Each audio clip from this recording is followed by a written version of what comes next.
నమస్తే, నేను Narasimha Reddy.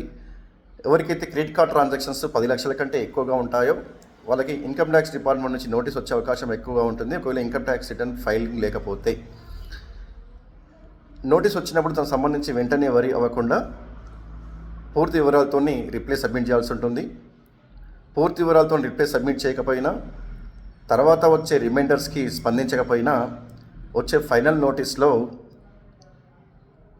Tax amount కట్టాలి అన్నట్టుగా వస్తుంది.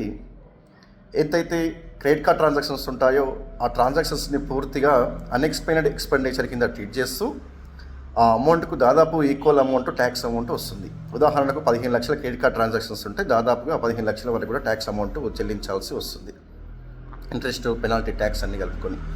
కావున ఎవరికైతే క్రెడిట్ కార్డ్ ట్రాన్సాక్షన్ సంబంధించిన నోటీసు వస్తుందో వాళ్ళు రిప్లై అనేది నోటీస్లో ఇచ్చినటువంటి గడువు తేదీ లోపల తప్పనిసరిగా సబ్మిట్ చేయాలి. రిప్లై సబ్మిట్ చేయకపోయినా, తర్వాత వచ్చే రిమైండర్ సబ్మిట్ చేయకపోయినా తర్వాత ఫైనల్గా ట్యాక్స్ అమౌంట్ కట్టాలి అన్నట్టే వస్తుంది.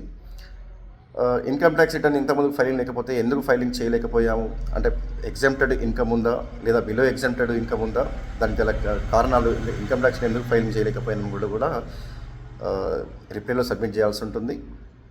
ఎవరికైతే 10 లక్షల కంటే ఎక్కువ ట్రాన్సాక్షన్స్ ఉంటాయో క్రెడిట్ కార్డు ఇష్యూ చేసినటువంటి బ్యాంకులు, ఫైనాన్షియల్ ఇన్స్టిట్యూషన్స్ తప్పనిసరిగా వాళ్ళకి సంబంధించిన డేటాని డిపార్ట్మెంట్కు సబ్మిట్ చేయడం జరుగుతుంది. అదేవిధంగా 1 lakh కంటే ఎక్కువ క్రెడిట్ కార్డ్ ట్రాన్సాక్షన్స్ క్యాష్లో ఉన్న వాళ్ళ డీటెయిల్స్ కూడా డిపార్ట్మెంట్కి సబ్మిట్ చేయడం జరుగుతుంది.